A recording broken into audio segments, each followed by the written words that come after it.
வணக்கம். நம்ம பார்த்திங்கன்னா இன்றைக்கி எருக்கம் செடியினுடைய நன்மைகள் பற்றி நம்ம தெரிஞ்சுக்கலாம்.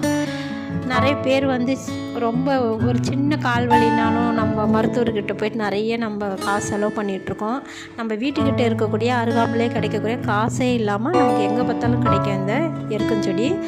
அதில் இருக்கக்கூடிய வேரில் இருந்து அதனுடைய நார், இலை, பூ எல்லாமே மருத்துவ குணம் மிக்குது. இதில் ஃபஸ்ட்டு பார்த்திங்கன்னா அதனுடைய இலையை பற்றி பார்க்கலாம். நிறைய பேருக்கு கால் வலி, இந்த குதிகால் வலி அதிகமாக இருக்கும்.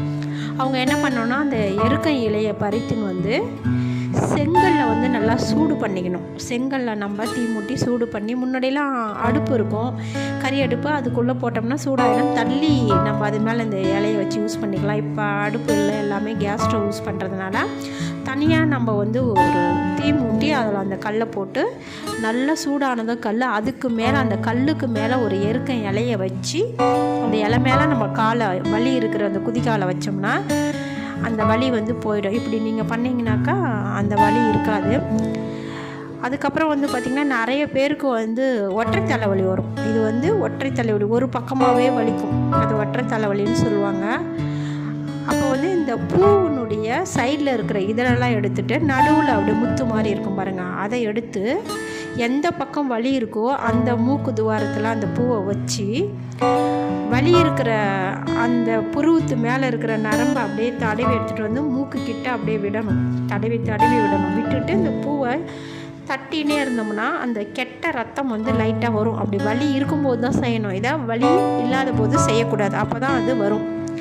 அப்படி லைட்டாக அந்த கெட்ட ரத்தம் பிறகு பார்த்திங்கன்னா அந்த ஒற்றை தலைவலி போயிடும். இதெல்லாம் பார்த்திங்கன்னா நம்மளுடைய முன்னோர்கள் கண்டுபிடித்த ரொம்ப முக்கியமான இதெல்லாம் குறிப்புகள் இது.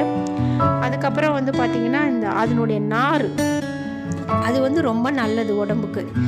குழந்தைங்கள்லாம் பிறந்தால் கூட அந்த நாரை எடுத்து அரஞ்சான் கயிறு மாதிரி, அதாவது இடுப்பில் கட்டி விடுவாங்க, அதுவும் செய்வாங்க. அது எதுக்குன்னு பார்த்திங்கன்னா உடம்புல இருக்கக்கூடிய உஷ்ணத்தை எடுக்கும். இன்னொன்று இந்த காற்று கருப்புன்னு சொல்லுவாங்க, ஆனால் அறிவியல் ரீதியாக அது உடம்புக்கு ரொம்ப நல்லது குழந்தைங்களுக்கு, அதுக்காகவும் பயன்படுத்துவாங்க. இன்னொன்று பார்த்திங்கனாக்கா அது வேறு இதெல்லாம் இருக்குது இல்லைங்களா, அதெல்லாம் எடுத்துகிட்டு வீட்டில் வச்சா கண் திருஷ்டிலாம் இருக்காது அப்படின்னு சொல்லுவாங்க. எருக்கம் பூ செடி நிறைய இடத்துல பார்த்துருப்பீங்க, ஆனால் அதை பறிக்கும்போது பாம்புலாம் இருக்கும், அதனால் பார்த்து தான் நம்ம செய்யணும், அப்படியே போயிட்டு பண்ணக்கூடாது. அதுக்கு முறைப்படியே நம்ம கொம்பு மஞ்சளில் அந்த செடிக்கிட்ட வேண்டிக்கிட்டு இது மாதிரி நான் கொஞ்சம் வேறு எடுத்துக்க போகிறேன் அப்படின்னு சொல்லி முறைப்படி அதுக்கு காப்பு கட்டிட்டு தான் நம்ம அதை கட் பண்ணி எடுக்கணும். அது எப்பவுமே தாவரங்களை பிடுங்கும்போது நம்ம நினச்சிப்போம் ஒன்றும் இல்லை, எது வேணாலும் பிடுங்கி எப்படி வேணாலும் போட்டுடலாம், அப்படிலாம் இல்லை.